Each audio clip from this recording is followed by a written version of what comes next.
13절에 있는 말씀입니다. 사무엘하 9장 1절에서 13절에 있는 말씀 제가 먼저 읽겠습니다.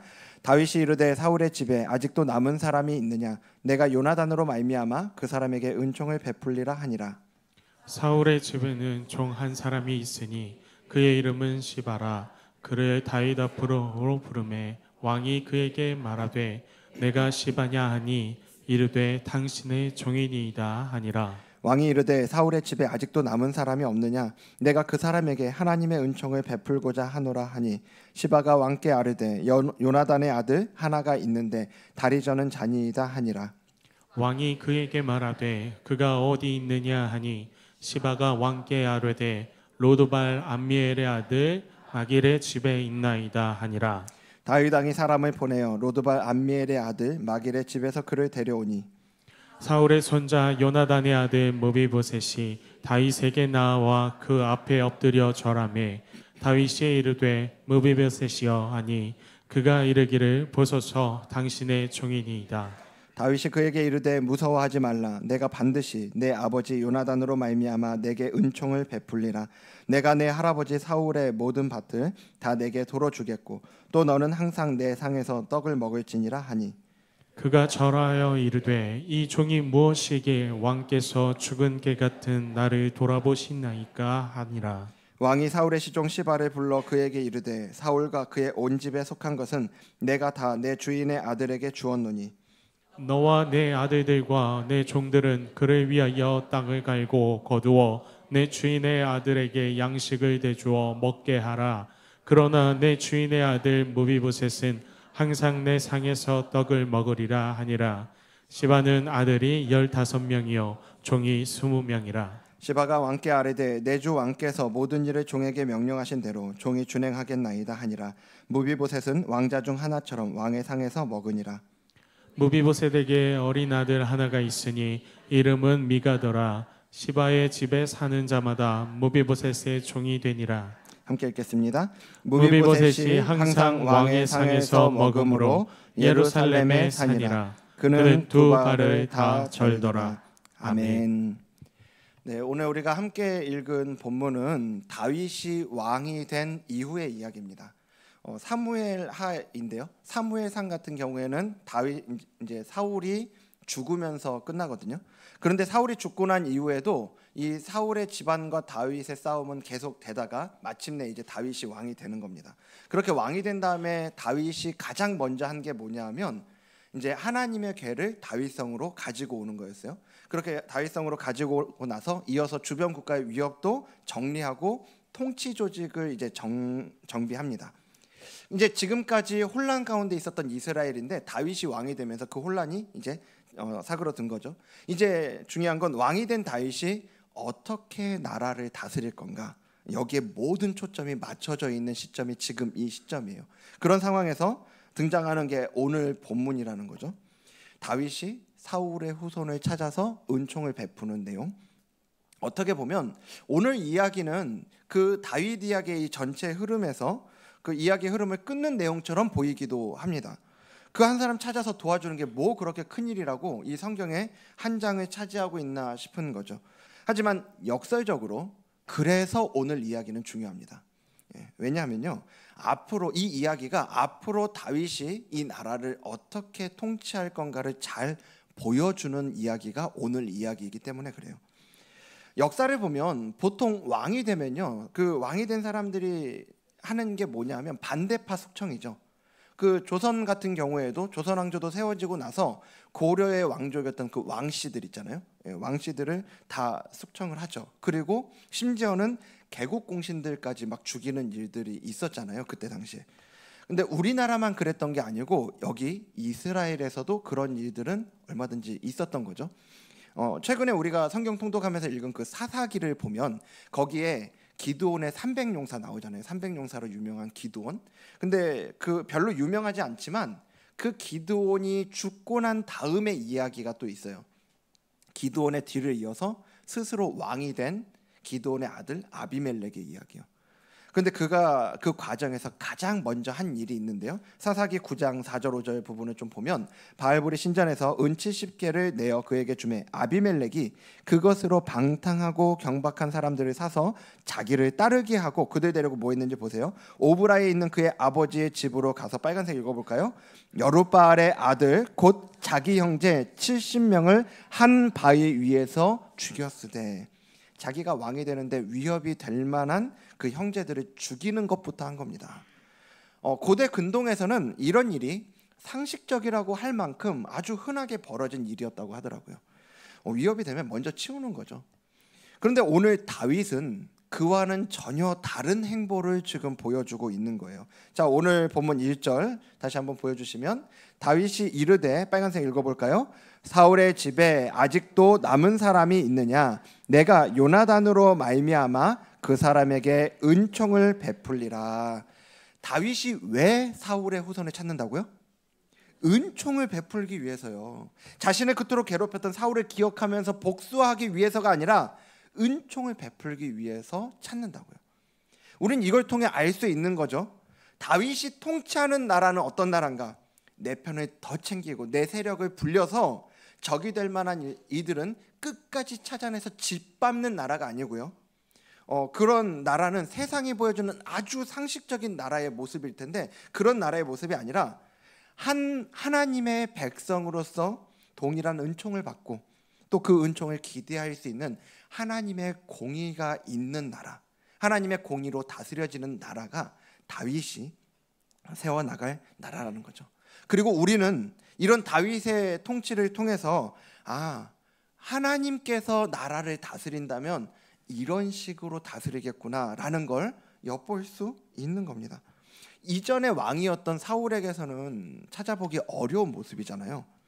그 이기주 작가가 쓴 말의 품격이라는 책이 있는데요. 그 책에 보면 이런 표현이 있어요. 사물은 형체가 굽으면 그림자가 굽고 형체가 곧으면 그림자도 바르다. 말도 매 한 가지다. 말은 마음을 담아낸다. 그 사람이 가지고 있는 것들이 이 말을 통해서 드러나고요. 그것이 품격이 된다라는 거예요. 이 말을 통해서도 말도 그것들을 잘 드러내는 데서 품격이 드러난다고 한다면 오늘 다윗의 모습에서 우리가 그런 품격 있는 모습을 보게 되는 거죠. 어떤 품격입니까? 단순히 다윗이 호인이구나, 좋은 사람이구나, 정치를 잘하는구나 이런 게 아니고요. 참된 왕이 되시는 하나님의 통치가 엿보이는 품격이요. 그게 오늘 다윗이 보여주는 품격 있는 모습이라는 겁니다. 오늘 설교 제목이 그리스도인의 품격인데요. 저는 오늘 다윗이 그 통치를 통해서 하나님의 어떠하심을 엿볼 수 있도록 하는 것들이 그의 품격으로 나타났던 것처럼 오늘 우리의 삶을 통해서 우리 안에 계시는 그리스도께서 드러나시는 그런 그리스도인으로서의 품격 있는 삶을 살아내는 저와 여러분들에게 간절히 소망합니다. 교회에 등록되어 있고 주일에 교회에 오고 그리고 온갖 이제 우리가 작성하는 이력서 등의 그 서류에 종교란에 기독교인이라고 적는 것 이거를 넘어서서요. 그 정도가 아니라 우리의 가정에서, 우리의 직장에서, 학교에서 또 우리가 살아가고 있는 그 삶의 일상 가운데 그곳에서 내가 아니라 내 안에 계시는 예수님이 드러나는 삶, 그게 바로 그리스도인의 품격 있는 삶이라는 거죠. 그럼 이제 오늘 본문을 통해 그 품격을 드러내기 위해서 필요한 두 가지를 우리 오늘 본문을 통해서 좀 보려고 하는데요. 두 가지인데 첫 번째는 잊어야 할 거고요. 두 번째는 기억해야 할 겁니다. 자, 첫 번째 잊어야 할 게 뭘까요? 원망이요, 원망. 그리스도인의 품격을 위해선 원망을 잊을 필요가 있는 거죠. 자, 오늘 본문 3절 말씀 같이 다시 보면요. 여기 왕이 이르되 누구의 집에요? 사울의 집에, 사울의 집을 얘기하고 있어요. 오늘 다윗은 계속해서 이 사울의 집에 남은 사람을 찾아요. 그러다가 이제 시바라는 그 종을 통해서 요나단의 아들이 있다라는 걸 알게 되고 사람을 보내서 그를 불러오죠. 그 요나단의 아들이 다윗 왕 앞에 설 때 성경은 그에 대해서 이렇게 소개를 하거든요. 6절 보여주십시오. 자, 첫 번째 저희 빨간색만 읽어보죠. 시작. 사울의 손자. 이 무비보셋에 대해서 그냥 요나단의 아들이라고만 해도 될 법한데 굳이 사울의 손자라고 얘기를 해요. 다윗이 이렇게 왕자에 앉아있고 저기서부터 무비보셋이 이제 옵니다. 다리를 저는 장애인이기 때문에 아마 혼자 못 오고 옆에서 부축하는 사람들이 데리고 이렇게 들어왔을 거예요. 이렇게 가까이 점점 다가올 때 차마 고개도 들지 못하고 있는 그 무비보셋의 얼굴을 보는데요.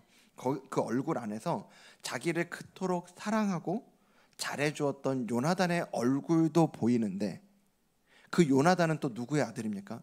자기를 그렇게 죽이지 못해 안달이었던 사울의 아들이었고, 무비보셋은 그 사울의 손자라고요. 그 안에서 사울의 얼굴도 보였을 거란 말이에요.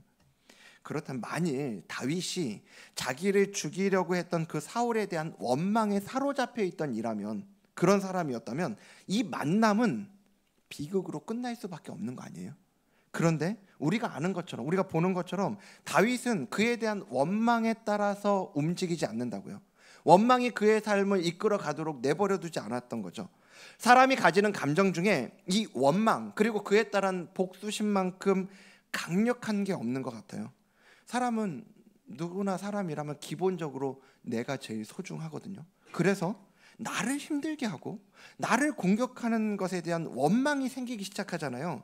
그럼 그 감정이 그의 삶을 통째로 움직이는 원동력이 되게 되는 거죠. 우리 영화에서 그런 거 많이 보지 않습니까? 올드보이 같은 거요. 예, 막 이런 거 그 복수심에 사로잡혀가지고 그 인생을 거기다 바치잖아요. 그런 영화는 아주 우리가 흔하게 보게 되죠. 이렇게 원망은요, 그 안에서 또 동시에 분노라는 감정을 아주 자연스러우면서 강렬하게 불러일으켜요. 그리고 그렇게 올라오는 감정들은요, 그게 그렇게 자연스러운 만큼, 우리의 본성적으로 올라오는 것인 만큼 우리의 삶을 통해서 그리스도가 드러나게 하는, 한마디로 그리스도인답게 살아가게 하는데 큰 장애가 되는 게 그런 원망과 그에 따른 감정들이라는 거죠. 그래서 야고보가 뭐라고 했냐면, 사람의 성내는 것이 하나님의 의를 이루지 못한다라고 야고보서에서 이야기를 하죠. 그런데요, 이게 우리 모두 다 이게 그래 안 해야 된다는 거 압니다. 막 원망 이런 거 그래 안 해야 된다는 거 알고 꾹꾹 눌러 참고 그러기도 하죠. 근데 잘 되던가요? 잘 안 돼요. 안 해야 된다는 건 아는데 그 정답을 아는 만큼이나 사실은 우리를 절망스럽게 만드는 게 이런 이야기죠. 왜냐하면 우리 안에서 너무 자연스럽게 그것들이 올라오고 한번 우리가 그 감정에 사로잡히면 우리 자신도 어떻게 해야 될지를 모르겠는 경우가 태반이거든요. 그래서 오늘 다윗이 그렇게 원망에 사로잡히지 않고 이런 모습을 보여주고 있다라고 하는 게, 그 사울의 후손에게 은총을 베푼다고 하는 게 우리에게 있어서 너무나 낯선 모습일 수밖에 없는 거죠. 한편으로 우리 생각에는 다윗은 그 별명 있잖아요. 하나님 마음에 합한 사람. 그쯤 되는 다윗이니까 저렇게 사는 거지. 일단 나는 그 수준 되려면 주님 앞에 가기 직전에나 될까 말까 막 이런 생각하면서 밀어두고 있는 거죠. 그런 생각이 듭니다. 그럼 다윗은 어떻게 그 원망에 사로잡히지 않았냐는 거예요. 정말로 그가 하나님 마음에 합한 사람이 우리라는 다른 별종이라서 아예 종자가 다른 사람이라 그런 거냐는 거예요. 아니죠. 그럴 리가 없어요. 다윗은 우리랑 똑같은 사람이거든요.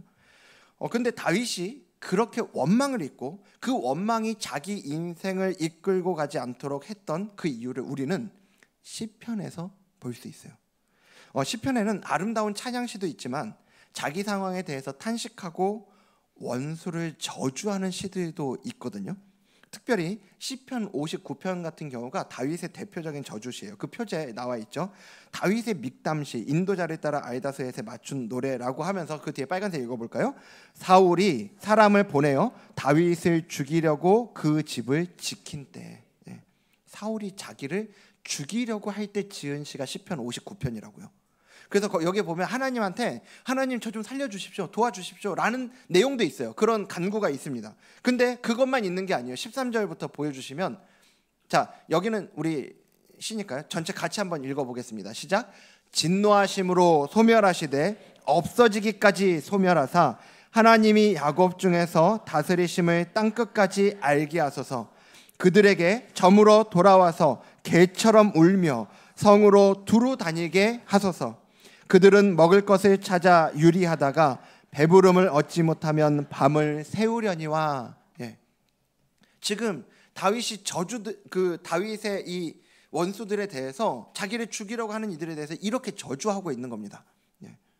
개처럼 울며 성으로 두루 돌아다니게 하라고. 먹을 것을 찾고 돌아다녀도 먹을 것도 찾지 못하게 해달라고. 그렇게 저주하는 거죠.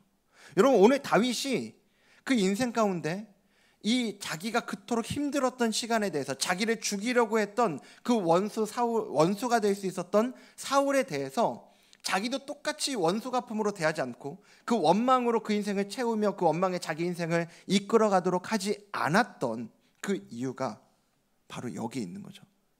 그 왕으로서의 품격을 유지할 수 있었던 이유. 자기 안에 있는 이 모든 억울한 마음, 원통한 마음, 저주를 향한 그 마음들을 다, 그 도끼들을 하나님 앞에 토로했단 말이죠. 그래서 한 목사님이 이런 다윗의 저주 시편에 대해서 자기 자신을 돌아보면서 이렇게 글을 쓰셨어요.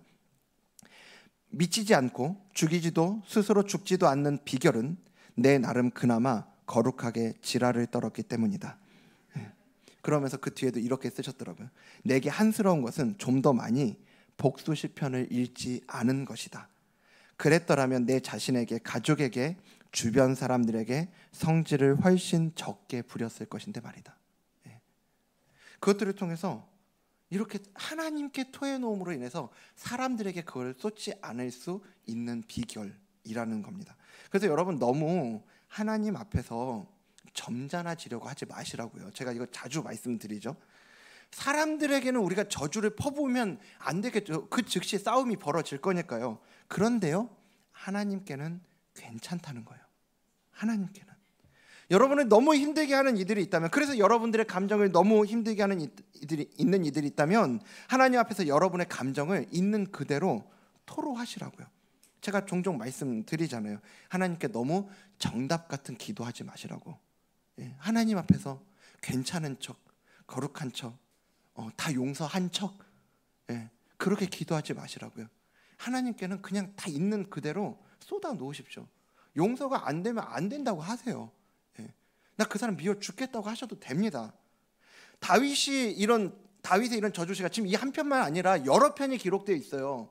다윗의 그런 저주시가 성경에 버젓이 기록되어 있는 이유가 어디 있겠냐고요. 우리 안에 있는 그런 끔찍한 것들, 그런 도끼들, 그런 더러운 것들이 하나님 앞에 토해내지는 거예요. 이건 아주 정상이라는 얘기입니다. 특히나 우리가 그리스도인으로 살아가기 위해서는 더더군다나 우리에게 이런 일들이 아주 필수적이라는 거예요. 아니, 이 자리에 계신 분들 중에 어떤 분들은 이미 그 마음이 성인군자와 같아서 다른 사람들이 나를 좀 해코지 하더라도, 내가 억울한 일을 당하더라도 마음이 전혀 요동하지 않고 그냥 그 사람에 대한 어떠한 마음도 없는 분 계실 수 있다고 생각이 됩니다. 하지만 내가 그런 사람이 아니라면, 나는 조금만 건드려도 속에서 울컥울컥 올라오고 정말 그 사람에 대한 분노에 사로잡혀서 밤에 잠도 안 오고 이런 분이라면 필수적인 게 바로 이거죠. 우리 안에 있는 이 도끼들을 누구에게 쏟아놓으라고요? 하나님 앞에. 하나님 앞에. 나는 이게 연습이 필요해요. 보면 자꾸 우리는 누가 나를 건드리면 내가 그 사람에게 똑같이 해줘야 내 마음이 풀릴 것 같잖아요. 근데 정말 그러던가요? 그 사람한테 똑같이 복수한다고 내 마음이 생각보다 시원해지지 않습니다. 혹시 그 마음이 시원해지는 분들이 계시다면 회개하시고 우리의 마음이, 우리 마음 안에 있는 도끼는 사람에게 쏟아놓을 때가 아니라 하나님께 쏟아놓을 때 우리의 마음이 그 안에 해갈이 되고 해소가 되고 풀려지는 거죠. 그래서 오늘 여러분 안에 어떤 원망이든지 분노든지 여러분들을 어렵게 만들고, 그래서 여러분들 안에 분명히 계시는 그 예수님이 여러분들의 말과 행동을 통해서, 삶을 통해서 드러나게 하는 대신 여러분들의 혈기, 성질, 성격, 이런 것들이 드러나게 하는 것들이 있다면 여러분 그걸 하나님 앞에 숨기지 말고 다 쏟아 놓으시라고요. 그게 우리가 우리 안에 한쪽에 웅크리고 자리 잡고 있는 이 원망을 잊고 하나님 앞에서 그리스도인답게 살아가는데 아주 반드시 필요한 과정이라고 하는 걸 기억하셨으면 좋겠어요. 우리가 그리스도인답게 살아가는 이 품격 있는 삶은, 그리스도인으로서의 품격 있는 삶은 괜찮은 척 하는 데서 나오지 않는다고요. 내가 용서한 척, 난 다 괜찮은 척. 여러분 그런 거 못합니다. 그렇게 살아가면 살아갈수록 아시잖아요. 그렇게 살면 살수록 안에서는 골마요, 썩어요, 문드러집니다. 그래서 이건 반드시 쏟아 놓으셔야 돼요. 하나님 앞에. 여러분들이 그렇게 하나님 앞에 쏟아 놓을 때 여러분이 어떤 마음으로 쏟아 놓는지 우리 하나님은 그걸 아신단 말이죠.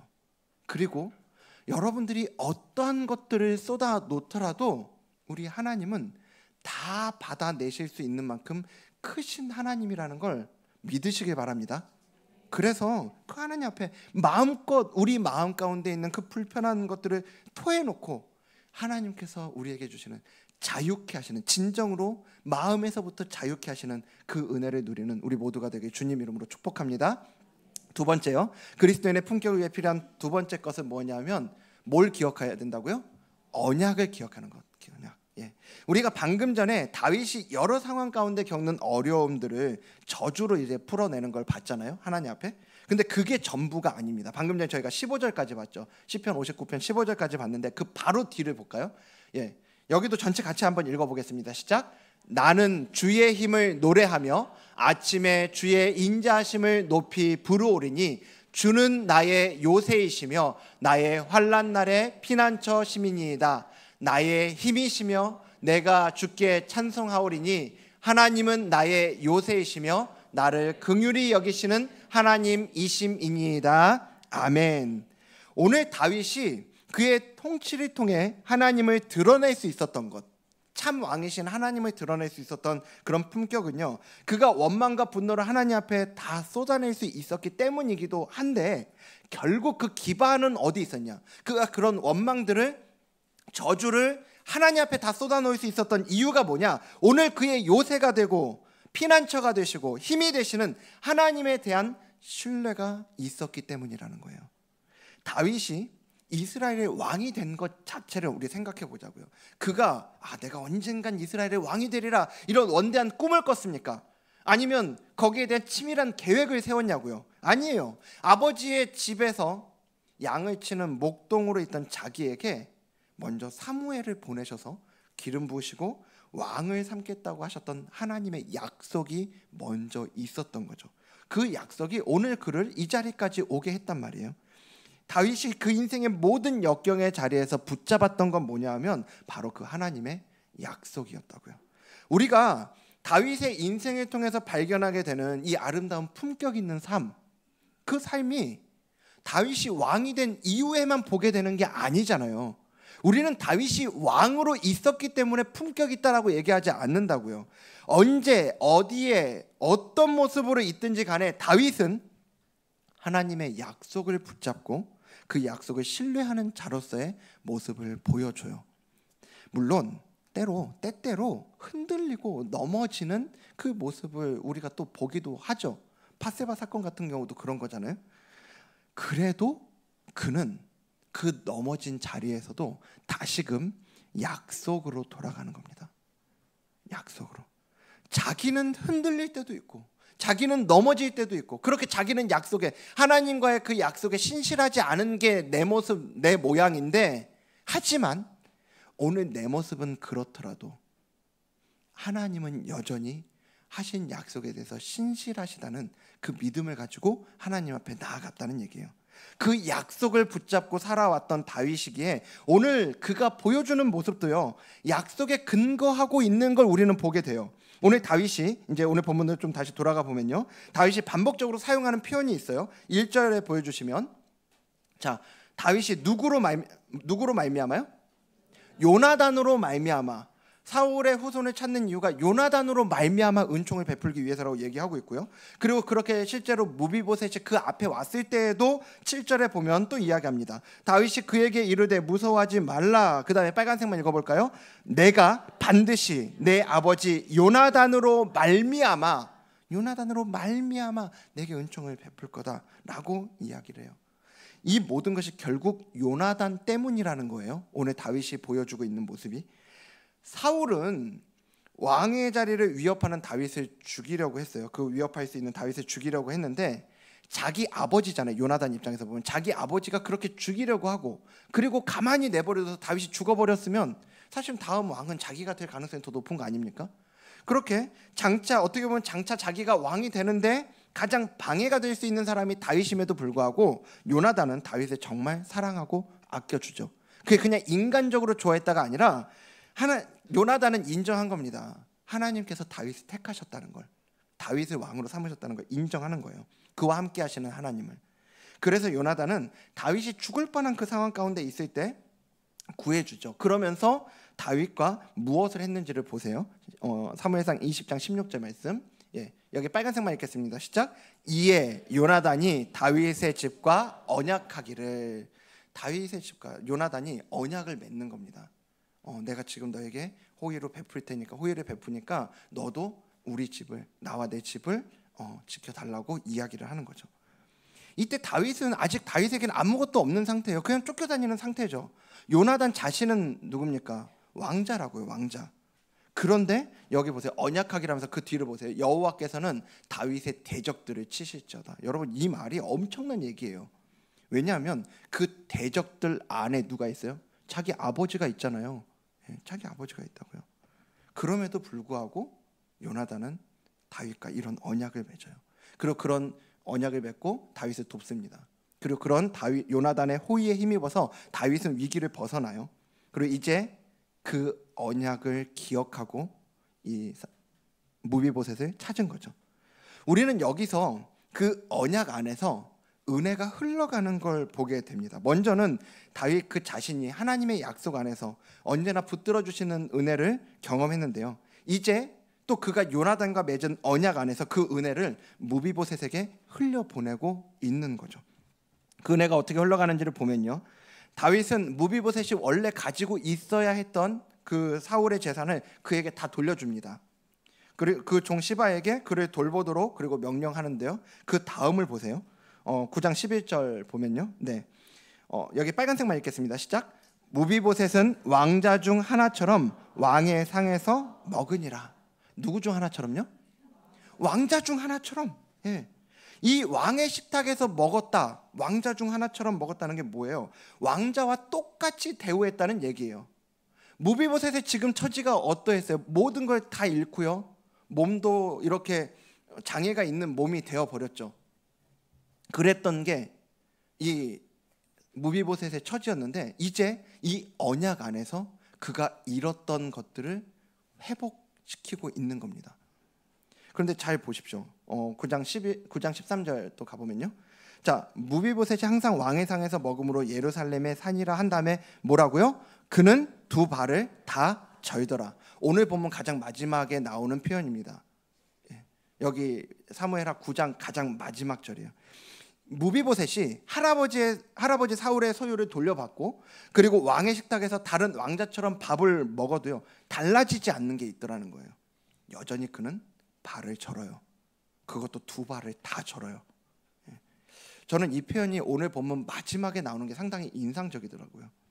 성경 기자는 굳이 그가 이 두 발을 다 저는 장애가 있는 상태라는 걸 드러내고 있죠. 이거를.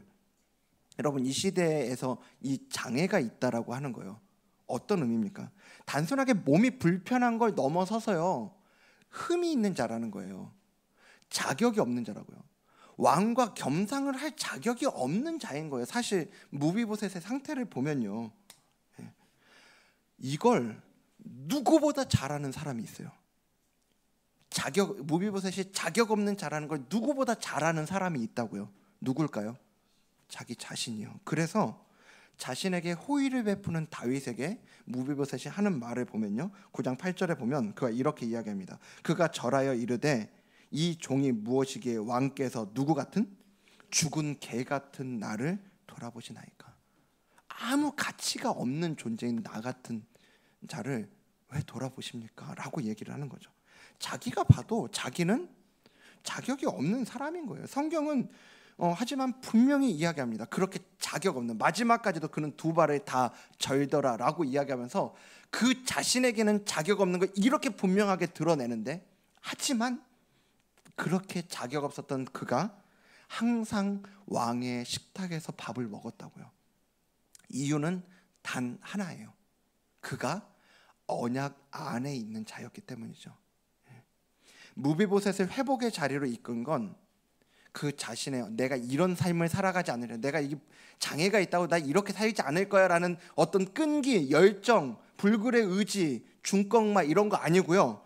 그 아버지 요나단과 다윗의 언약 때문에 그에게 회복이 있었다는 거예요.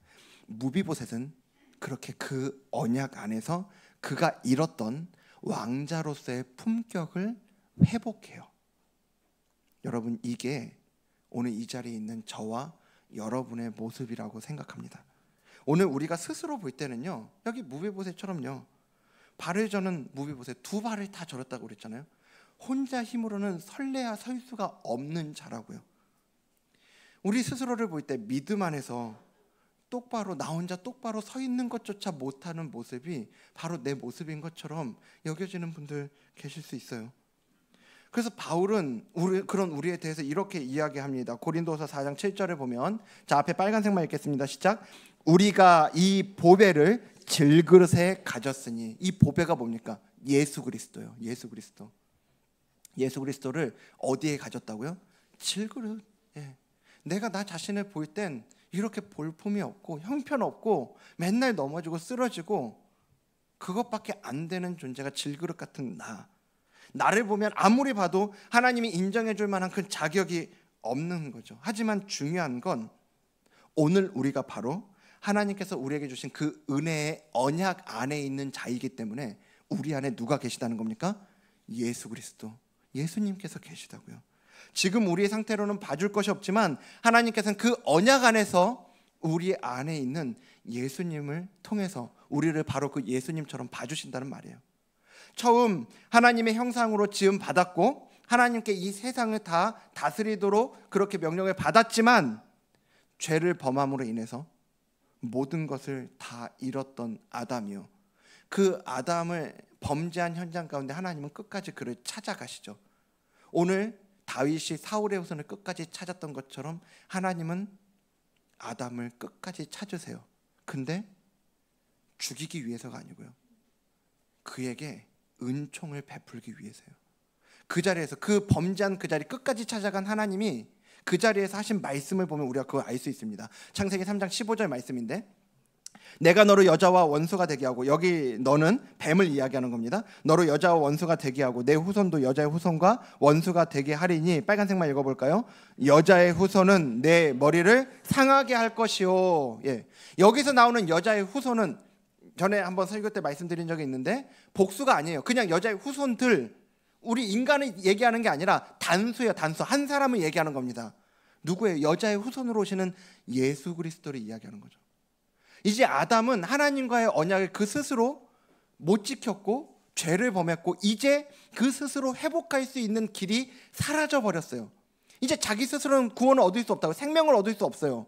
그래서 하나님은 그 자리 가운데 끝까지 찾아가셔서 이제 그 스스로 구원 얻을 수 없는 아담에게, 그 아담과 하와와 모두가 있는 자리에서 너네 스스로 얻는 구원이 아닌 여자의 후손을 통해서, 그 여자의 후손이 오셔서 뭐 하신다고요? 뱀의 머리를 상하게 한다고요.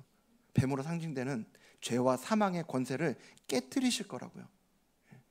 그리고 생명을 주시고 구원을 베푸시겠다라는 약속을 주신 거죠. 그래서 이 창세기 3장 15절 에덴 동산에서 하나님 주신 이 말씀을 우리는 원시복음 또는 원복음이라고 이야기해요.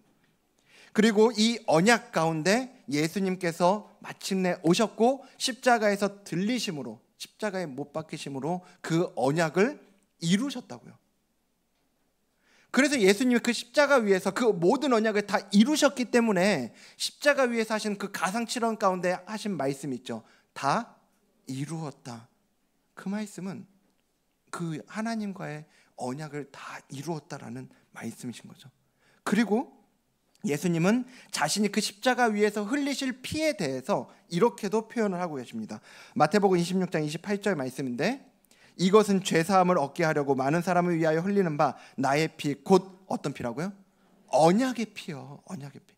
그냥 흘리는 피가 아니라, 그냥 내가 십자가에 못 박히는 게 아니라 에덴 동산에서부터 약속되었던, 그리고 더 나아가서는 창세전에 이미 삼위일체 하나님 안에서 맺어졌던 그 언약 안에서 이 십자가의 못 박히심이 있었던 거고, 그리고 그 십자가의 공로로 말미암아 오늘 우리에게 그 은혜가 임하게 됐다는 거죠. 이제 우리는 예수님이 우리를 위해 흘려주신 그 언약의 피로 덮여진 존재라는 거예요. 오늘 다윗이 무비보셋에게 대하여 베푸는 은총에 다른 이유는 아무것도 없어요. 오직 하나, 그의 아버지 요나단과의 언약, 이거 하나만 있으면 되는 겁니다. 네. 오늘 하나님이 이 무비보셋의 표현을 빌리자면 죽은 개 같은 우리에게 우리에 대해 은혜를 베푸시는 이유 또한 다른 이유 하나도 없다고요. 다른 이유 하나도 없어요. 하나님이 우리에게 은총을 베푸시는 단 하나의 이유는 예수님을 통해 이루신 언약 안에 우리가 있기 때문이라는 거. 예.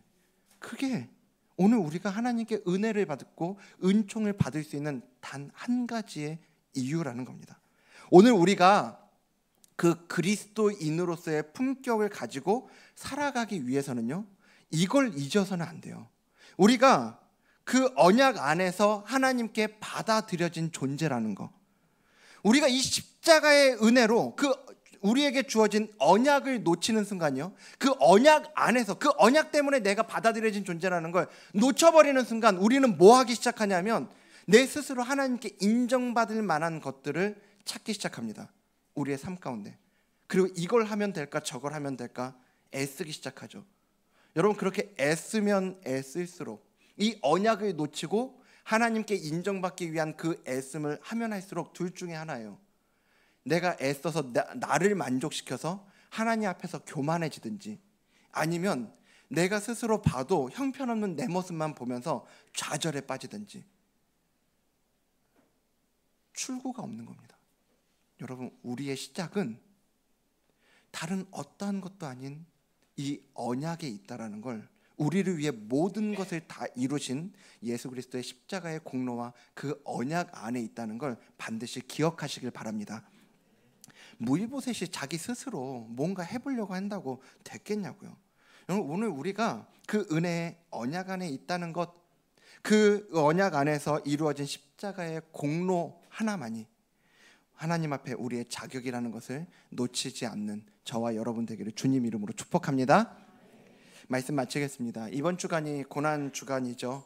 하나님께서 우리에게 이런 고난 주간이라는 절기를 허락하신 건 너무 귀한 일이에요. 예. 우린 이 고난 주간을 통해서 특별히 더 우리에게 베푸신 그 은혜를 많이 묵상하게 되잖아요. 근데 우리가 주의할 게 있습니다. 이름이 고난 주간이니까 자꾸 우리가 어떻게 하기 쉽냐 하면 자꾸 주님을 십자가에 못 박아요. 예. 무슨 얘기냐면 자꾸 우리가 묵상하는 게, 주님 얼마나 아프셨을까, 예. 주님 채찍질 당하실 때 얼마나 그 살이 찢기는 그 아픔이 얼마나 컸을까, 십자가에 못 박히실 때 그 못 박히시는 그 손이 얼마나 아프셨을까, 막 이런 것만 묵상하게 되는 경우가 있어요. 그래서 실제로 예전에 그 수련회 같은 데 가면 꼭 보여주는 영상 있잖아요. 패션 오브 크라이스트. 예. 막 그 영상 보면서 안 울고는 못 빼게 만들어요. 예. 무조건 그걸 보면서 막 그 비참함을 보면서 눈물을 짜낸다고요. 근데 여러분, 우리가 이 고난 주간에 진짜로 묵상해야 될 건 주님이 얼마나 아프셨을까, 이게 아니에요. 예. 주님이 얼마나 아프셨는가를 묵상하는 게 아니라 주님의 우리를 위해서 당하신 그 희생이, 그 아픔이 그 무엇보다 분명하게 우리를 향한 하나님의 사랑을 드러내는 것이었다라는 걸 묵상하셔야 된다고요. 그래서 우리가 지난주 암송한 게 뭐예요? 우리가 아직 죄인 되었을 때 그리스도께서 우리를 위하여 죽으심으로 하나님께서 우리에 대한 자기의 사랑을 확증하셨느니라. 아멘이십니까? 아멘이죠. 아멘이죠. 여러분, 이 한 주간 진짜 그리스도의 그 십자가의 공로에서 드러난 하나님의 사랑을 더 많이 묵상하는 여러분 되셨으면 좋겠습니다. 예.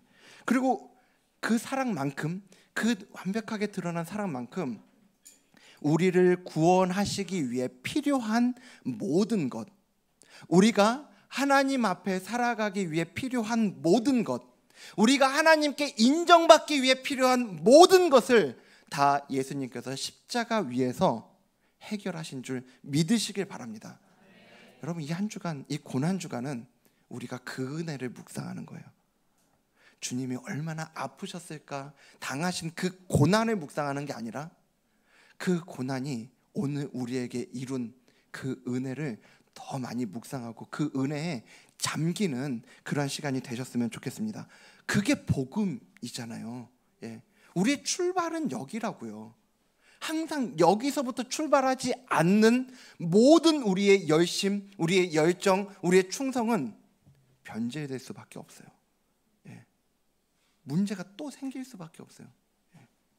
그래서 그리스도인은 내가 한 게 아무것도 없으니까, 예수님이 다 하셨으니까 예수님을 드러내는 삶을 사는 거죠. 그래서 이 복음에서 출발해서 그 삶을 살아내기 원하는데, 아까 처음에 말씀드렸던 원망, 어떤 복수심, 내 안에서 일어나는 모든 부정적인 그 마음들, 때로는 내 삶 가운데 나를 자꾸만 바닥으로 끌어내리려는 어떤 불안함, 두려움, 염려, 좌절, 낙심, 이 모든 것들을 다 주님 십자가 앞으로 가지고 나아가는 겁니다. 거기다 쏟아 놓는 거예요. 여러분, 여러분들이 있는 걸 다 쏟아내고 또 쏟아내도 주님의 그 십자가는 모든 걸 다 받아내시고도 남을 만큼 크다는 걸 기억하셨으면 좋겠습니다. 예. 그래서 그걸 쏟아낼 때 우리가 우리의 삶 가운데 그리스도인으로서의 품격 있는 삶, 그리스도인으로서 주님을 드러내는 삶을 살아낼 수 있게 되는 거죠.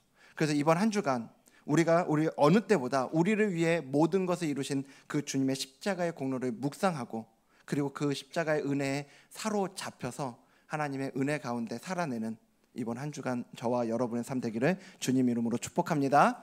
예, 그래서 오늘 우리가 이제 찬양하며 또 우리가 기도하며 나아갈 텐데, 이 시간 우리 함께 찬양할 때는 정말 그 보혈의 공로를 우리가 묵상하고, 또 우리 자신에게 정말 그 십자가 보혈의 은혜, 그 공로가 있기 때문에 우리가 살 수 있다, 그 공로가 나를 살게 하는 거다라고 우리가 이제 좀 담대하게 선포하면서 찬양했으면 좋겠습니다. 우리 함께 6월절 어린 양의 피로 힘차게 나에게 선포하며 찬양하며 나아가도록 하겠습니다.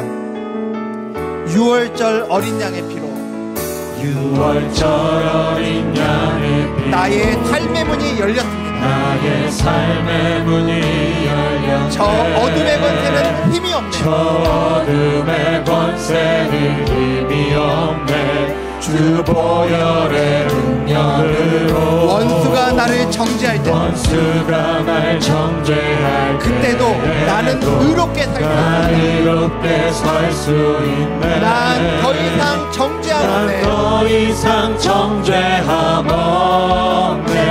난 주보혈 아래 있네. 난 주보혈 아래 있네. 난 주보혈 아래 있네. 그 피로 내 죄 사했네. 피로 내 죄 사했네. 하나님의 그 하나님의 나를 거룩해 하셨네. 거룩해 하시었네. 난 주보혈 아래 있네. 난 주보혈 아래 있네. 난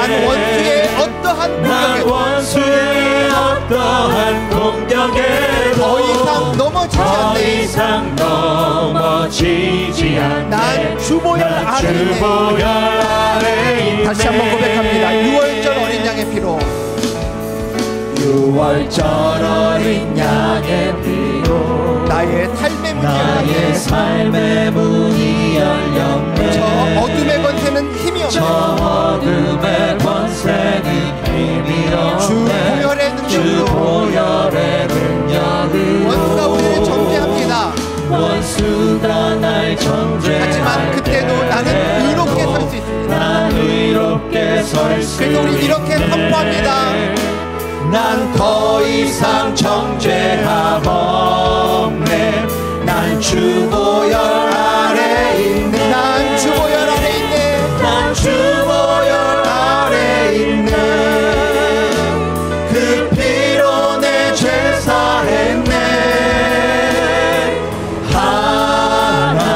하나님의 긍휼 날 거룩해 하시었네. 난 주보혈 아래 있습니다. 난 주보혈 아래 있네. 난 원수의 어떠한 공격에도